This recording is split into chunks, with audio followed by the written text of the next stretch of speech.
What is up, everybody? It's me. It's RDV. I guess I'm late. Sorry about that. It was over on Extreme Movie Shows where you guys should be before this and checking out the top tens we're doing over there. We just did our little movie Thunderdome.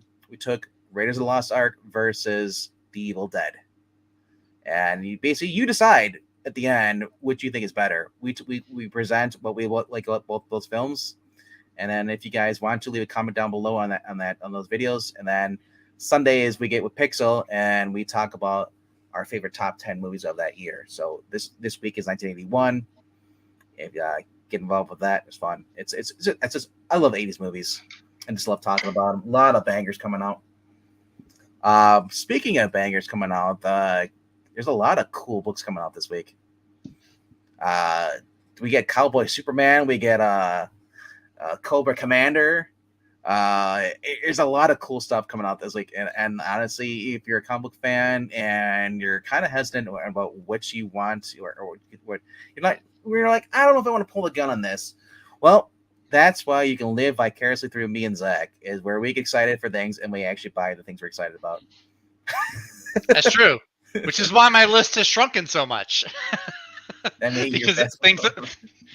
Yes, starting off the night with a win.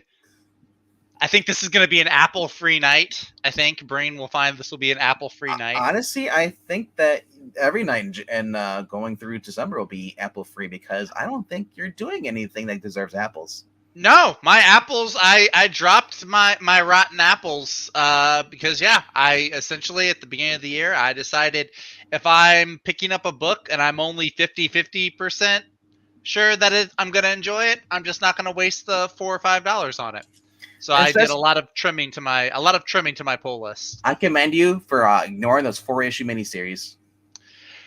I'm still, yeah. As soon as the ones I'm on end, I need to get off miniseries. I say it like it's drugs or something. I need to get off miniseries. Honestly, I'm right there with you. But I'm like, oh, but I want to. I'm a completionist. I've already got 3 issues in, and it's only 6. I'm getting the other 3 so I can sell all 6. It's like, I know, like in 6 months, they're just going to release a trade with them all anyway. But at the same time, I'm just impatient. At issue 3, they're already advertising the trade. Exactly. So, but yeah. All right. Yeah, a lot of good books though this week. You got Cowboys, you got G.I. Joes, you got Super Spies, just all kinds of goodness.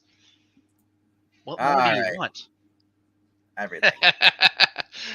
I know how you can save fantastic $4 every month. Oh, that's pretty funny. That's pretty funny. Mean. Hi, Aloise. How you doing? Feels like it's been a whole year since we've seen Aloise. She pops up in the Discord chat every once in a while. That was a New Year's joke. I know. Okay. But I mean, every time I see Eloise in our Discord, she's like, attention, the government's spying on you. Click do this to prevent this. And it's like, thank you, Eloise.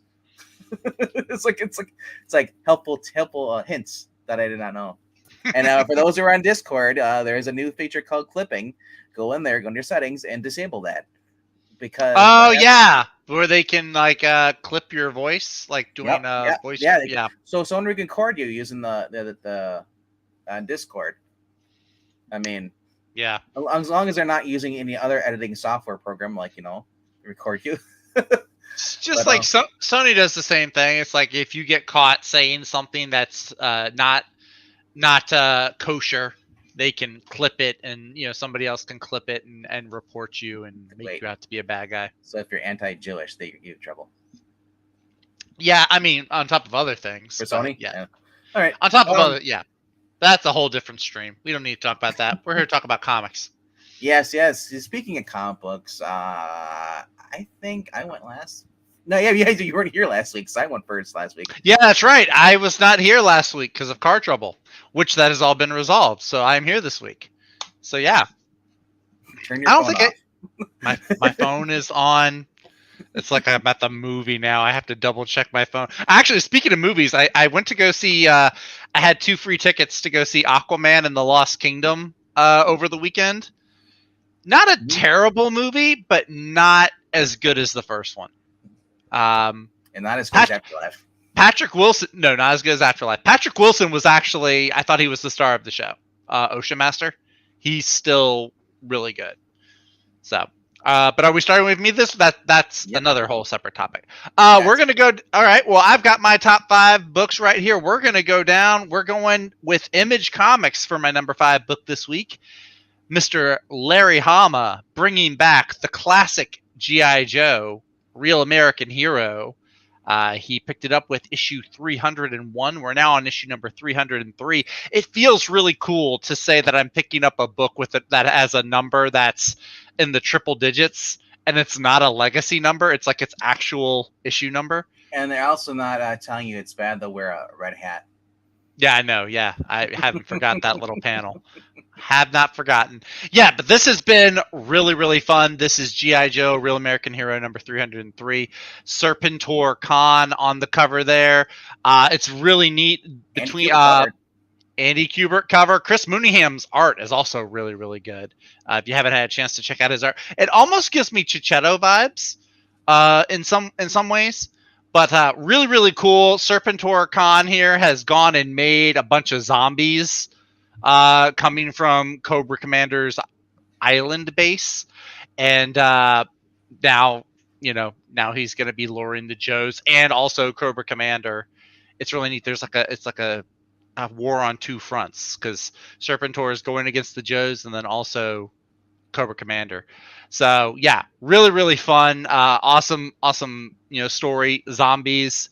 I'm kind of zombie. I feel like the zombie genre is kind of getting a second wind a little bit with me, but yeah, really, really fun. Highly recommend it. And it's not part. So for anybody that is not aware, it is not part of the Energon universe. So if you're picking up Duke or if you're picking up Cobra Commander or any of the other books that tie in with like Transformers or Void Rivals, this does not take place in that same timeline, in that same universe. This is the same universe that started with G.I. Joe #1 all those years ago up to issue 300. And Eric is warning you, saying that Larry Hama is really woke, and you should check this book before you buy it. I'm on 2 issues in, and it's been fine. Yeah, I read the first one. I gave those both as you. You did. And, you did. And I couldn't find anything woke about it. It just wasn't my cup of tea. I love the art. The art was great, though. Yeah, the art was fantastic. The story was good. For me, it was like it wasn't really a new story. It was just kind of like it was continuing from 299 or something like that. So it's like I kind of had no idea really what was going on. It's just like because like it's like going like in the middle of a movie that you've never heard of, and it's just like okay. Because where it ended with issue 300 was like right in the middle of a story arc, or right as it was about to conclude. So it's a really weird place to pick up with an issue 301, but he does really good though. I've been enjoying it so far these past 2 issues. Yeah, but like I said, it hasn't.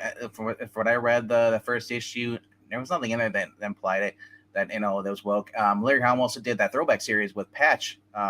Last year or the year before that, over at Marvel, and there was nothing woke about it either. He did do that Iron Fist miniseries a few years back. Was it 2 or 3 years back where Danny Rand ended up not becoming Iron Fist anymore? Most of that story was actually really, really fun, but then at the end it was like it took a really weird left turn, like came out of nowhere. But this so far has been really good, so that's why it's my number 5. Randy Orton from out of nowhere. Out of nowhere. All right, and it's Brad Walker. Yeah, you got a really neat variant cover there with Scarlet. Yep. Scarlet, and then Lady Jane. Lady J. I'm not sure if these are Retail exclusive. Yeah, Spacey. Yeah, they might be. I'm not sure. Studio variant. I don't know. Well, it says retail. It's on the retail. Oh, okay, okay. And the only time I've never really seen the retail ones. So God, that's $20. Yeah. Sorry, I don't care how exclusive. I ain't paying $20. I like Lady J, but not that much. Yeah. Maybe for CoverGirl. Right. CoverGirl was cool. But yeah, like I said, when those come together, when it comes to like the exclusive retail exclusives, my shop never gets those. Mm-hmm. Because you got to order like a bunch just to get them. Yeah, right. Yeah, my shop's probably not going to have that one. What did it say? 1 in 1,000? 1 in 1,000 or 1,000 print run or something like that? Yeah. All right. My number 5 this week is a book that's just starting out. I always say, like, I'm not going to start a new book, but I'm like, dang it, when I see who the author is on this. I got to scroll down a little bit because there's heathens at League of Comic Geeks decided to put it all the way at the bottom when it's one of the best books be coming out this week. And it is James Bond 007 by Garth Ennis. I'm just looking forward to this, man. Relic of the Cold War, Deadly Compounds. Salvoda has a long buried connection with MX-16. So when it mysteriously appears in disturbing circumstances, the agency naturally assigns its best operative to get the bottom of things, 007. But Bond is the only one who have carried the 00 rank, and with M16 secrets, or MI6. Former agent Archibald Tyron is another one. He's also carrying a grudge. One is aimed squarely at the heart of His Majesty's Secret Service. You Garth Ennis in her from The Boys, Preacher, Battlefields, Punisher, and Ralph Lopsko, who worked on James Bond Black Box. And cover artist Dave Johnson from 100 Bullets, Superman, Red Sun, Deadpool, to bring you part one of Your Cold Heart, marking the 10-year anniversary of James Bond comics being published at Dynamite Entertainment. And I love this cover, the map and everything. That's pretty neat. Pretty neat looking. And Garth Ennis is not known for holding back, so as seen by The Boys. so I don't think we're gonna have a bad time reading this. I honestly I think I'm gonna enjoy this more than the previous. Obviously, Garth Ennis, I just love his stuff. I mean, even Stephen Grant, when they work on things, like, they realize, like, hey, it's okay to do this stuff, but Stephen Grant's kind of a whiny leftist. Garth Ennis, he does it now and doesn't ask for permission later. He just does it. I love it. That's what I love about him. Eric saying, I'm not a Joe fan. I just know Hama has been conservatively evoked. Good to be. I guess it's good to hear. Good to see. I think he means good to see. Yeah. Yeah. Suddenly, comics are getting better. 3 years ago, James Bond was written by Danny Lore. Ooh, yeah. Ooh, I hadn't heard that name in a hot minute. The fact that Garth Ennis is coming back to Dynamite writing anything. I mean, I personally, I would rather have him on what's her name, Jennifer Blood, and kick Fred Lante to the curb, because that guy does not know how to write the character. He writes too much camp, and that's the problem. It's like MCU. We took a serious movies and put all camp and took away the seriousness of them. That's why I don't like the current MCU. There's so much stuff, but like you said, Garth Ennis, he's not afraid to get dirty, and I like about that his books. So I'm looking forward to this, but it's at my number 5 because even with good art or writers, sometimes the story's not that great. I like Warren Ellis, but not every issue of Planetary was fun. Yeah, that's true. Yeah. All right, let's go to your number 4, sir. Alrighty. We're going to keep with this little theme that I'm on here, talking about G.I. Joe. It feels really weird saying this right after I just said I need to quit miniseries, but I can't pass this one up. Joshua Williamson with Image Comics, Cobra Commander, number 1. This is the other number 1. He did Duke, 2 weeks ago, I think, when Duke came out. And now we're on Cobra Commander, so now we're getting our Cobra introduction. He's writing both? Yeah, Joshua Williamson's writing both. He's on Duke and Cobra Commander. Yeah. Okay. Yeah.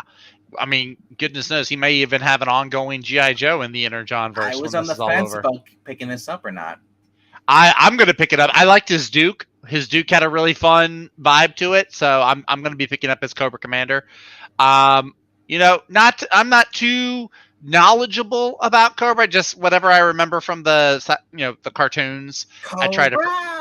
I try to forget that Joseph Gordon-Levitt performance from that G.I. Joe movie, which should have been better because it was Joseph Gordon-Levitt, and instead it was hot garbage. Here's something shocking: the original voice actor for Starscream is also the same original voice actor for Cobra Commander. It's not that shocking. I can totally hear it in my head right now. I can 100% hear the similarities in it. So this is Joshua Williamson, artist Andrea Milana. I don't know what it is that she did, something called Impact Winner. But this is going to be our introduction. Who is Cobra Commander in this Energon universe? Where does he come from? What horrors is he going to unleash on the world? Will he have a pyramid scheme like he does in the Larry Hama G.I. Joe book?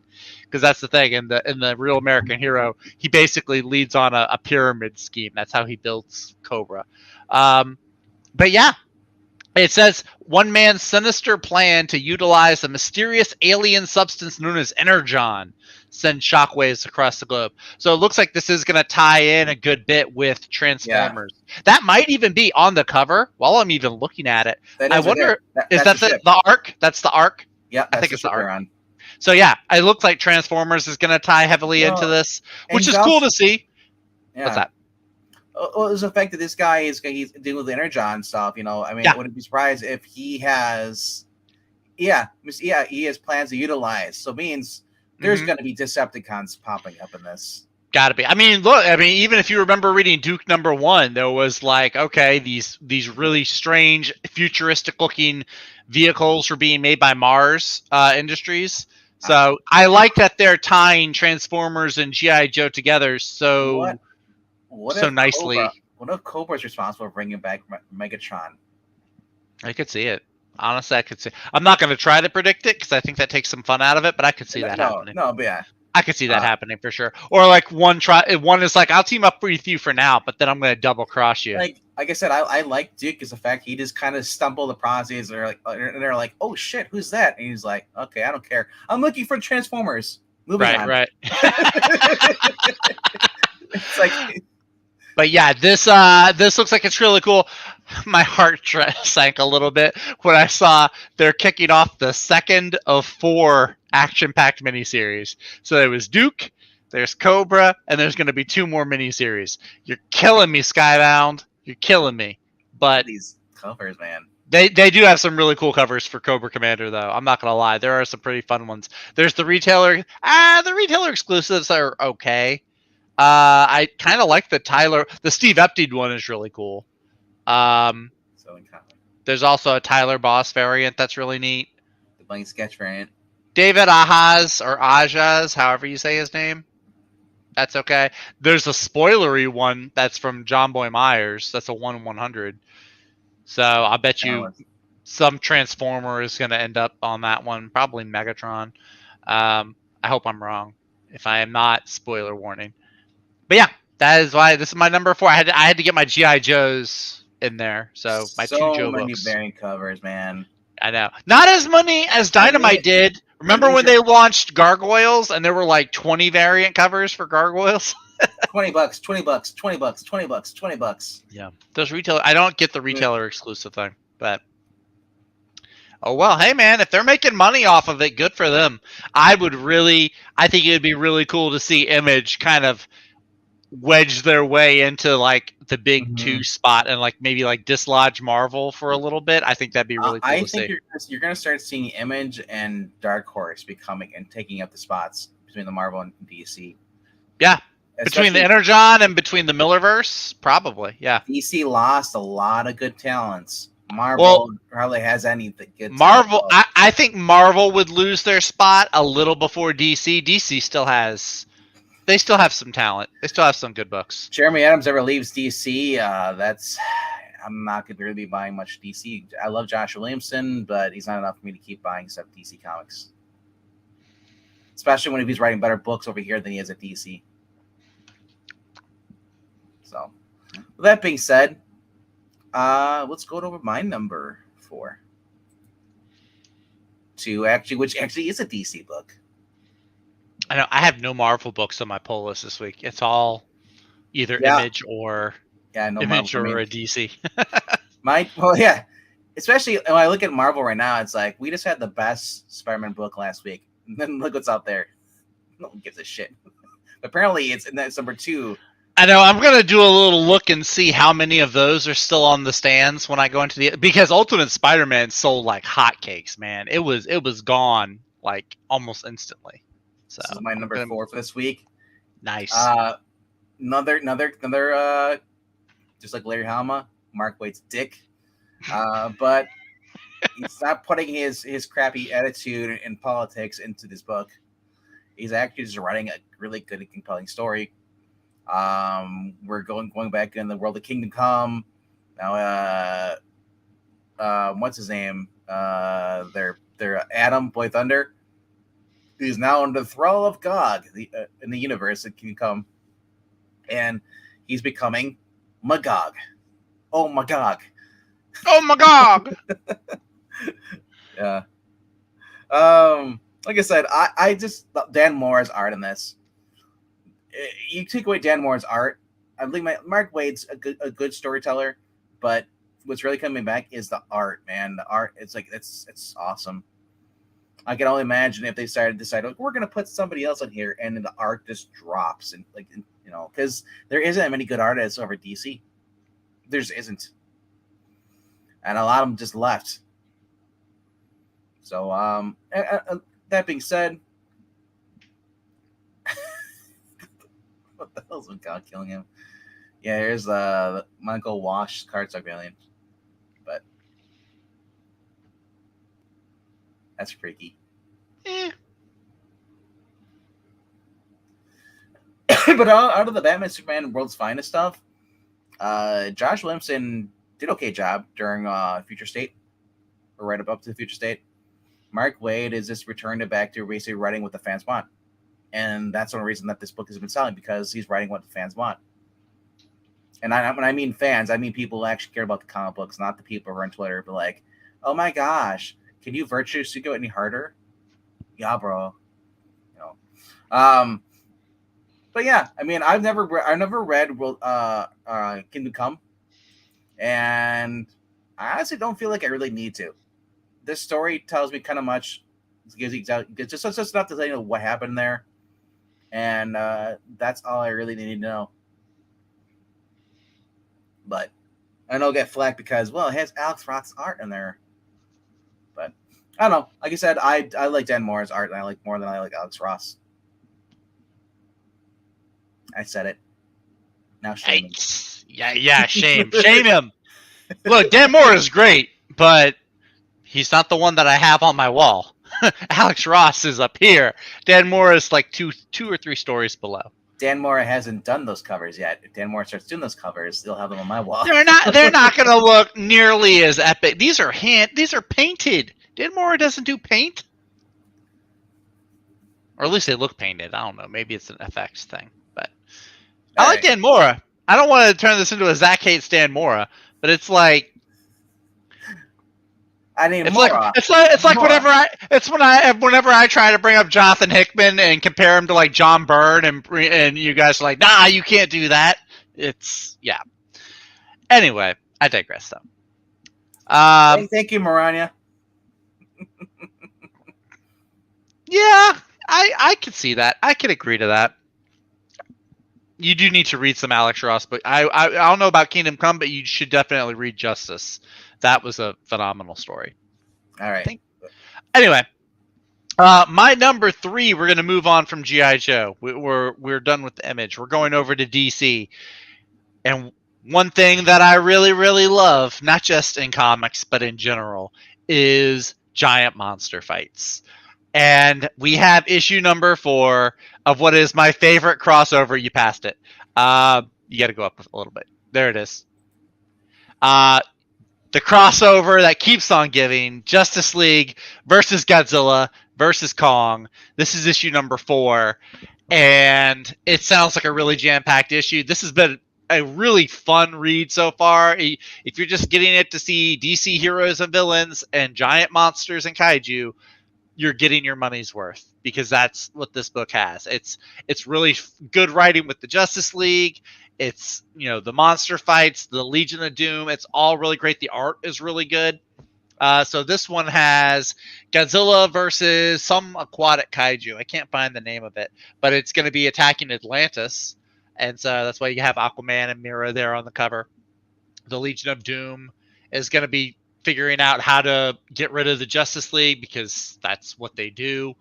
And looks like the League of Shadows is going to have some involvement in this, which is not one that I would have expected for a giant kaiju monster fight fest. Mm-hmm. But yeah, this has been really fun. This is, I think it's a 6-issue miniseries. It might be more. So far I only see 6 issues, but yeah, so we're a little over halfway through. But it's been a lot of fun, and yeah, if you like Godzilla, if you like Kong, if you like the Justice League, or all of the above, you should give it a shot because it is a ton of fun. You like Superman. To talk to tomatoes in the proto silo. Wow, that was a blast from the childhood past. What on earth? If you like to talk to tomatoes. I actually don't like tomatoes all that much, but yeah, it has been great though. I'm wanting to see what happens with Green Arrow because they just kind of dropped him off on Monster Island and forgot about him. So that's the story thread. But like the last issue had Atom Smasher going toe to toe with Godzilla. Like it's just that fun.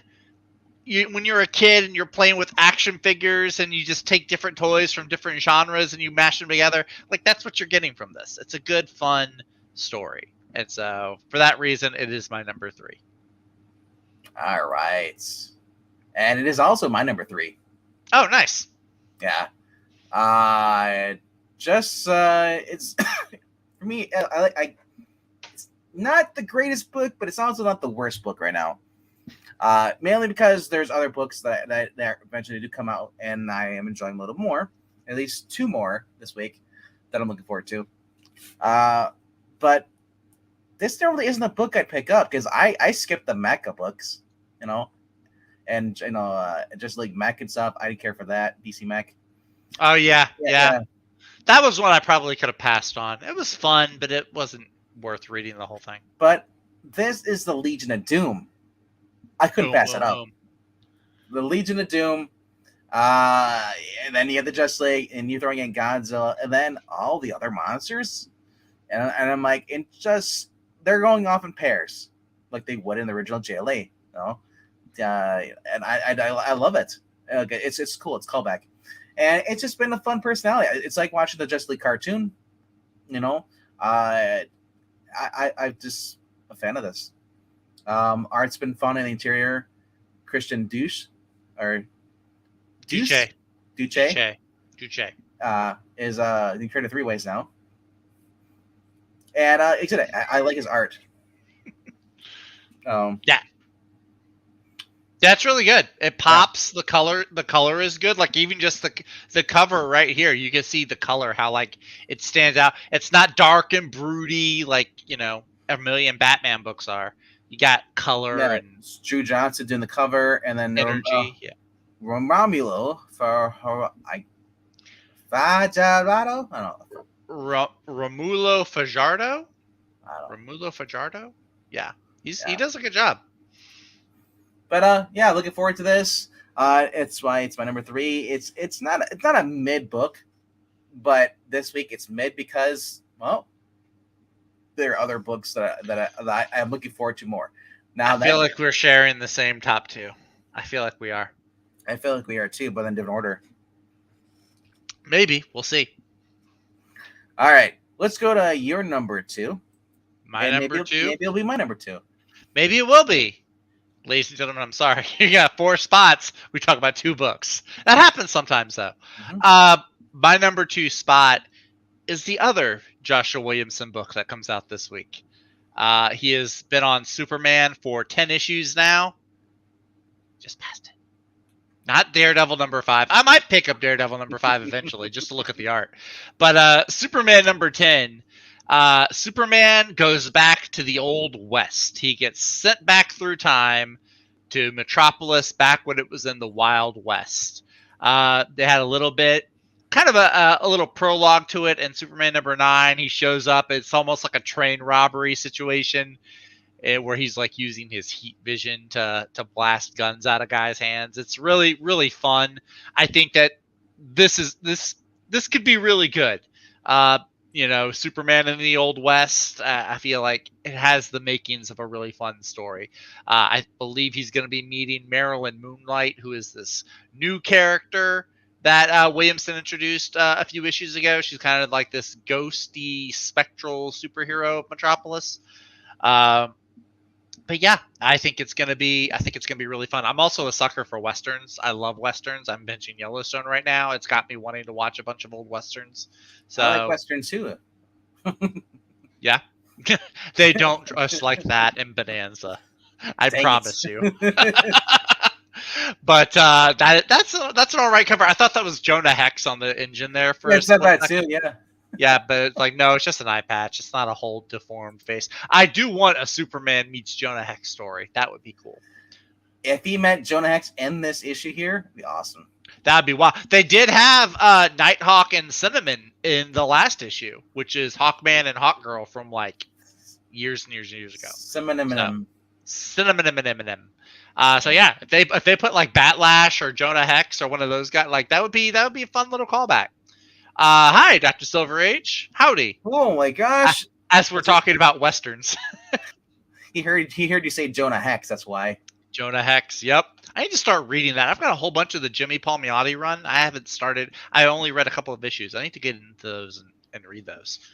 But yeah, so this is my number 2 book this week. It's been fantastic. This is honestly, of the 3 or 4 books Williamson is writing, this is probably my favorite one. Every time I read one of his Superman issues, I just end up smiling as I'm reading it. Yep. It's just a ton of fun. So now Silver Age is in our peanut gallery. That's right. How the turntables turn. Yes. What a nutty situation this is. All right. My number 2 is not Superman. Oh. Yes. Reverse. Yes. But it does hold the theme of Superman, though. My number 2 for me is Enfield Gang Massacre. Oh. Final issue comes out this week. I thought it was a 5 issue. It's 6? 6 issues, yep. Oh, I thought it was 5. Okay. Miniseries finale. I wish they would continue it, but I don't know how much they have left as far as original story to tell. But it seems like they only have this. And well, the guys, like I said, for those who don't know, the Enfield Gang Massacre actually was based off a real event that happened in Texas many, many years ago. At least about 200 years ago now, probably. Late 1800s. Yeah, probably. About a guy he's accused of murdering a bank teller, and this vengeful basically Texas Ranger going after him and murdering all his friends, and just trying to kill him. And and this point of view, this is the point of view the story told is that he was innocent, that he actually wasn't the killer, whereas the real story, the official story, says that he was the killer and that they wanted to kill him. And this is told from a different point of view from people who actually were there, and through some digging, and they says that he wasn't the guy that robbed the bank. He was framed for it. And now this is the final confrontation. And we got the former sheriff who discovered that Enfield is innocent. So he's trying to basically capture who the real person is. And so it is just fun. If you like spaghetti westerns and stuff, it is just the same comedy.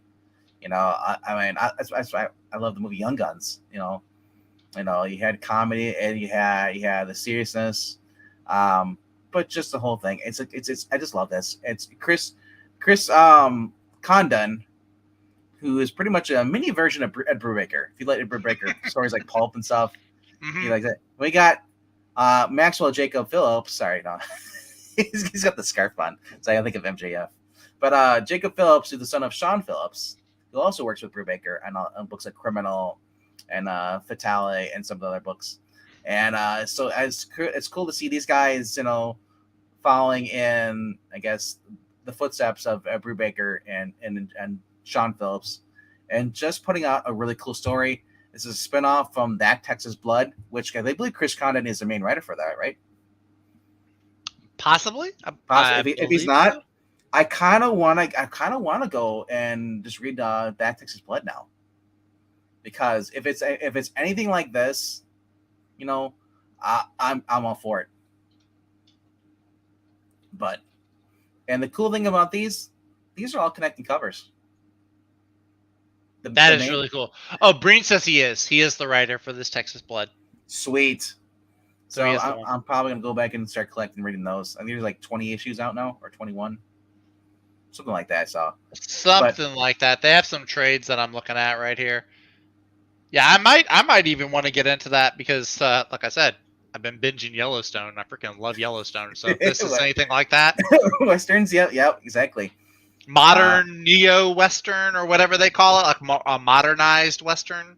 I just was on Saturday night. I watched Joe Kidd on Netflix with Eastwood. Okay. Fun movie. You should watch that. It's on Netflix. A lot of the Clint Eastwood movies are popping up on Netflix. Netflix is really nice. If you do have Netflix and you haven't checked it out in a while, because they were going broke for going so low, they've actually started bringing a lot of good content back onto Netflix. Nice. So a lot of cool stuff. Death Wish is on there. A lot of conservative, like you'd say, leaning towards media as far as films are being put on there now. So I actually want to look and see if they have any John Wayne. Oh my gosh, they do. They have Stagecoach. They have John Wayne's first movie. Man, that's what I'm putting on TV tonight. Stagecoach. A lot of cool stuff on there. But yeah, so definitely, if you ever check out the Enfield Gang Massacre, you need to check out this series. It is a must read. And looking at you, Dr. Silverage, I know you like Jonah Hex. This might be up your alley. You might like this. It's a little bit of not gore, I'd say, but enough where people get shot, you see them dead with bullet holes. There's no painted bright blood like in the Clint Eastwood movies where they go boop, and then it's like that's red paint. I know, it's like a hit shot with a paintball. And there's even a Gatling gun in one of the issues. So really cool stuff. That is my number 2 for this week coming out. So definitely check that out. Right on. All right, and they're also $3.99 a piece. So, but if you're getting back issues, they might be cheaper. Yeah, it could be. All right.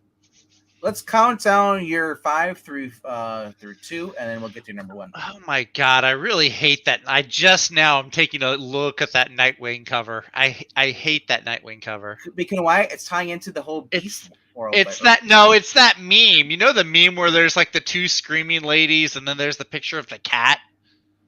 Yeah. I don't care for that. Right now, I think it is connected to the whole Beast thing. It probably Beast World itself. I think it was Wes or Perch. One of them said Beast World itself was actually pretty good, but all the tie-ins are trash. Aqualad looking like Predator. That's semi-interesting. It's like, hey guys, we made Aquaman buy for you, and now he's a monster. It actually looks more. If you played any of the Resident Evil games, like number 4 or 3, tentacles coming out of the mouth. Yeah, that's what it looks like. Very much Resident Evil, Predator, kind of in the middle there. All right, counting down my number 5 this week is Larry Hama's G.I. Joe: A Real American Hero, issue number 303. Coming in at number 4, we have Joshua Williamson with Cobra Commander number 1, another miniseries.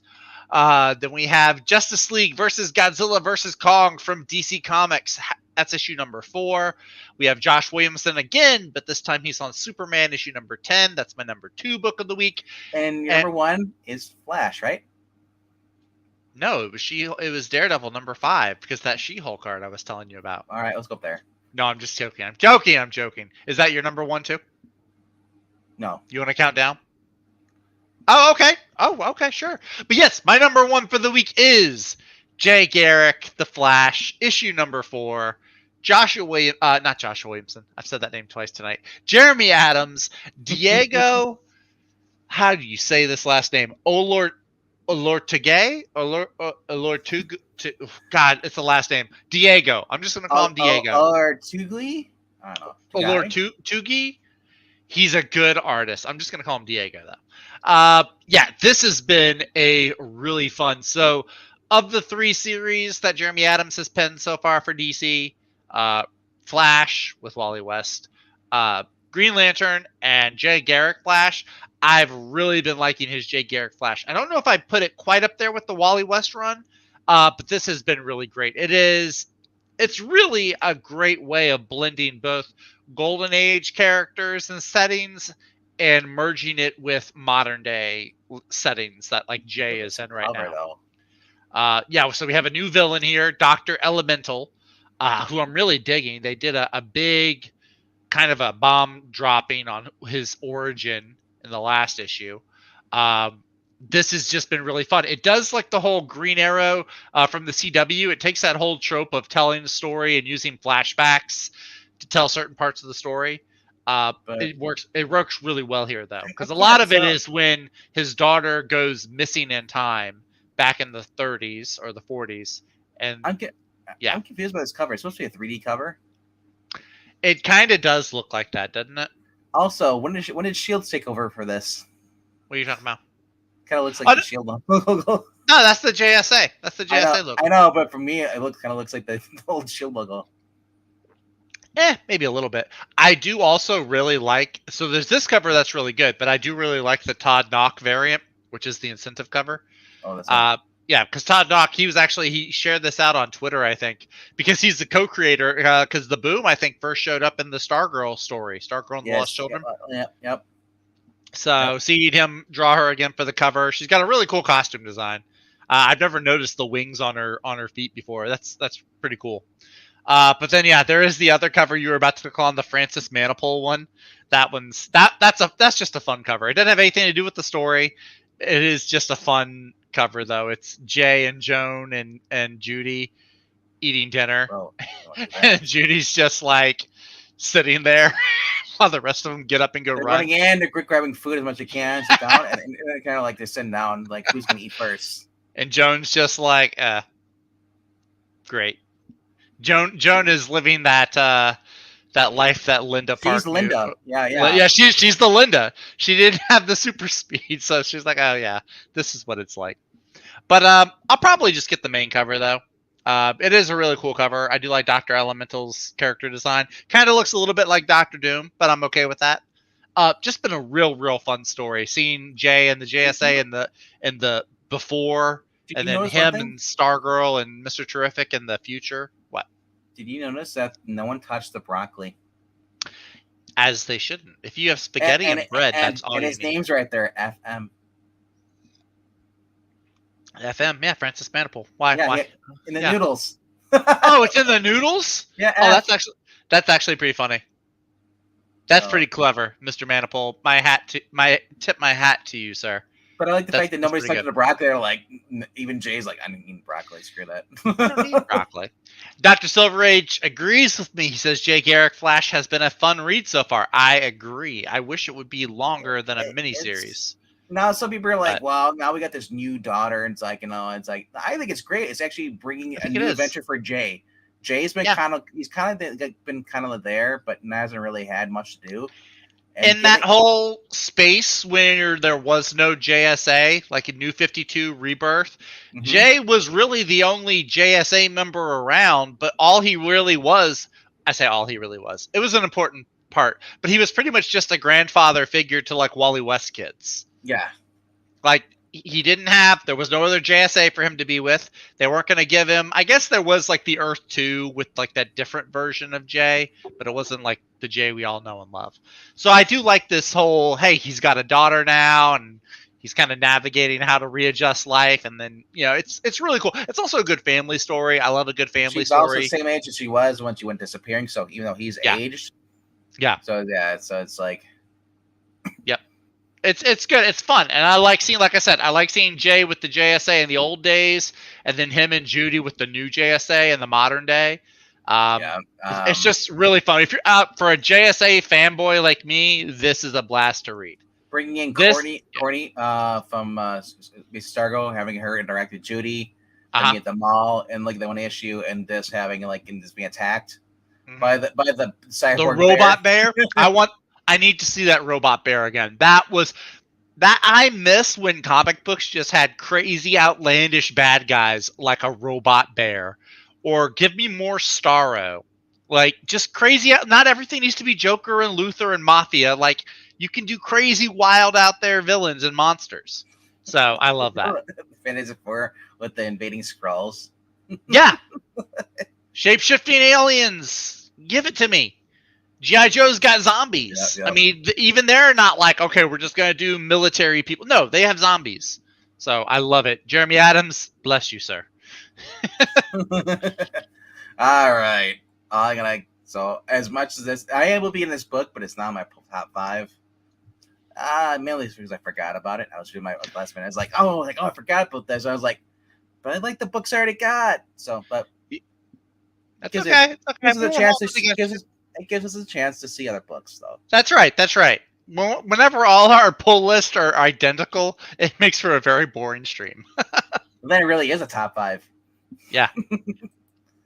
Technically, these are top 10s, but we call them top 5s because Technically, that is true. everyone has a top 10. Like, how many people have a top 5? I don't have top 10s anymore. Right. Maybe later in February I'll have a top 10. My number 5 for the week is James Bond 007, which is being an issue 1 is being started this week written by Garth Ennis. Number 4 was World's Finest, number 23, with Mark Waid and Dan Moore on the book. Number 3 is Justice League versus Godzilla versus Kong, number 4. Looking forward to that. You just saw me. Number 2 was Anfield Gang Massacre. Number 6 is the final issue of that. Very, very, very good series. I want more of it. I mean, I love Pulp, and then I think that's just that might even be better than Pulp. I like Pulp. Is really good. Pulp was really good.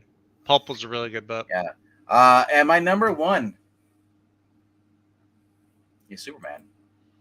I can't resist. I'm getting Justice League Unlimited, where remember they went back in time. They're in the past. Yes. Okay, I thought you were talking about the one where Superman gets sent into the future. No. That's animated series. You're talking about Unlimited, where it's like Batman, Wonder Woman, and Jon Stewart, I think. Yeah. Yeah. And Shara. They're all stuck in the past, and they're forced to basically blend in. And I want to know what's going on, because it looks like he's on a rodeo venture alongside the ghostly Marilyn Moonlight, and so somehow he got thrown back in time and she went with him. I think she was already around back in time. I thought she was. So? Do you think he's meeting a past version of her? Could be. And we don't. I mean, they kind of list usually who's using in this. No. Mm-hmm. So. Because she was riding a horse when they first introduced her. When Josh first introduced her in the Superman, she was on a horse and already very Western looking. It'd be really cool, though, if I said we do get a Jonah Hex or someone else. We got Cinnamon and Nighthawk. I was going to say Night Fox, but no. This is cool. I love exploring that when you have a modern superhero and Nelson Lee is back in the 1800s. Is like. And he's using his powers, too, which is really good. Threw me off. It's like we shot in the last issue. It's like, you shouldn't be doing that because they're going to think you're a demon. He shoots fire from his eyes. Hellfire. But because I don't know if they had supers back in the 1800s, as far as I know, DC lore goes. But I wouldn't recommend it. Besides Hawkman and Hawkwoman. Yeah. If they had like Shazam or Black Adam, if they were around during ancient times. But their wings aren't attached permanently, though, right? At least they weren't in Golden Age. They put them on. That's true. But then the cartoon series, though, it kind of seemed like they were attached, like they couldn't take them off. Yeah. Anyway, I'm just having more fun, man. I get my number 1 and my number 2 could interchange wherever they want to. They can swap out. I love westerns. You put it in a comic book form, I'm there for it, and it's just fun. So that is my number 1 for this week. Let's take a look at some of the trades coming out this week. Yeah, there's actually 2. I was scrolling through. There's 2 that look really, really fun, and I may put them on my wish list. Epic Collection, and then we have the Clone Saga finally collected. That's not on my pull list. Right. Saga. Freaking clones. Get out of here. Joshua Williamson's Abyss storyline was pretty cool, Returning the Batman Inc. But the more I look at what's going on over at Batman, it was Zdarsky's also paying a homage to Grant Morrison. Even Josh Williamson was doing the Batman Inc. It just feels like they all just are just like, we love you, Grant Morrison. Please notice us, senpai. And that's kind of why I kind of dipped out. I was like, I did not like the Grant Morrison runs. I did like the fact he did. I think he's the creator of Damien, right? I believe so. So I give him credit for that. I like his JLA. His JLA run is a lot of fun when he's on it, because he does end up leaving fairly early on into what we call the Morrison run or the Morrison era. But there's not a whole lot of else written by Grant Morrison. His Green Lantern story was okay. I hated that they called it Seasons, but it was okay. It wasn't Jeff Johns, but it was readable. So I'm a mark when it comes to Spider-Man, Scarlet Spider. I love the hoodie. He's got the wrist shooters, on the outside, the cartridge up, the belt and stuff. I like this because they're separating that Ben is not Peter. Now, for those who are reading at the time, you're probably pissed because you're like, we just want to have Peter. We're tired of this Clone Saga crap. And I understand that, but being as a person reading it who didn't experience it when it came out, I can enjoy it more. But what else on here? I hate Fairylands. So is this Scott? Who's the writer on this? Do you remember who it was? No, but if you give me a second. I think Undead Quinn's really into this book. I think so. Scotty Young. Scotty Young. Okay. Scotty Young. Yeah. Very interesting. Very crazy. I think of the New Year's girl who's created a party and she smashes things. You ever seen those videos? Mm-hmm. Every New Year's a family and she just destroys things. They had some really fun videos too. That's how I found out. They had some fun videos, but yeah, it's very chaotic. All right. So that looks kind of fun.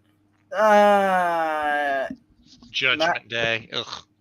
I forgot about Judgment Day. Yeah. Not really a fan of those. Then we have your boys. What do you mean, my boys? The Avengers Beyond? Yeah, the Greg Land one. Yeah. Actually, it wasn't terrible, Greg Land art. Tales of the Amazon, you can skip. Survival looks pretty cool. That's Sean Lewis, the guy who's writing on current Scorched Spawn series. Looks like a vampire series. There's even a new one out now. Then we got classic Mighty Marvel's Masterworks. The Black Panther.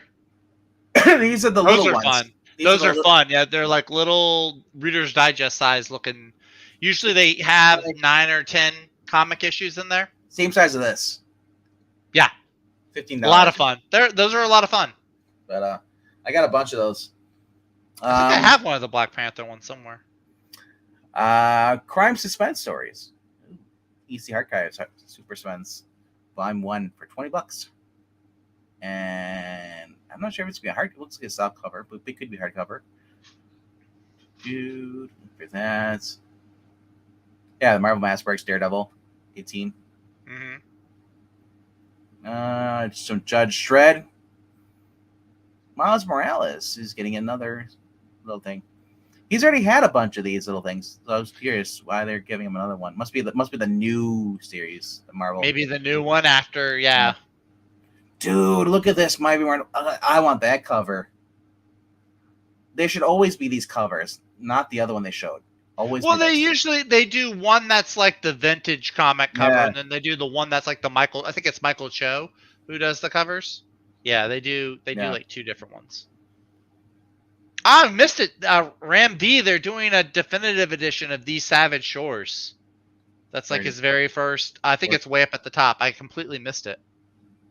One more, two more. No, that's it. Oh, really? Oh, that's weird. What's under? Who's the publisher?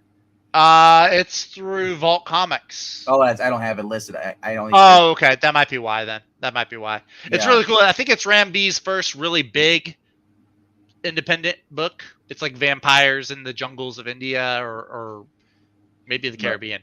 But I know Skip and Tosh recommended it. He liked it a lot. Yeah, I only have the Poplar ones. We're doing more comic books because you start getting some of the weird publishers, and it's manga. It's like I don't care for Hey, manga. We're not a manga channel. Some of us read manga. Thank you. No, it's okay. I get it. I read I manga get it. when I was 16. Atlas Artist Edition, Volume 1, Joe Manley. That looks cool. Fantagraphics, too, doing it. Do a lot of cool stuff. Nice. Joe the Manly book. Somehow I knew you were going to say that, Joe, this book. Brienne's like a kid in a canister. Ooh, Mom, can I look at this? Can I look at this? Can you get this? Yeah, best work of Marvel's top artist, 50s in a lush, lavish, full color, oversized collector. See that oversized? That means you can read it, Breen. Scan directed for the original printings and meticulously restored and presented in a wealth of detail never seen before. 256 pages, $75, and that's all it is. Yeah. That's pretty cool. Nice. Breen's like $20 for this. $75 for that. Breen spent $100 this week. That is cool. Atlas Artist though, that is cool stuff. So I might take a look at this if it's in my strap. So, all right. What else we got here? Black Max, never heard of that. There's other Marvel Masterworks, and then Titans, like you said. So you see, it's a manga through Titan Books. So I don't know. Like I said, I try to keep the manga out of here because I like looking at the comic book stuff, like really cool stuff. But oh my god, that's another manga? Are they doing an omnibus? Okay. Yeah, some of the manga now are getting to where they have these omnibus, like multiple volumes and one big thick book. Battle. Was it Battlestar Akira or Battle Alita? Battle Alita, I think, is one. Attack on Titan, I think, has done it. Yeah, Battle Angel Alita has a huge box at my shop. It's like, how much you want for this? $200. I'm like, I'll just go read it online. Yeah. It's like $200. You're nuts for little books, you know. And then like there's a lot of them like that too. But yeah, all right. Like I said, like the cool thing I saw here was a Spider-Man. That's what draws my eye. I just love that style too. And it's Kavanaugh, Demantis, and who else is on this too? Look.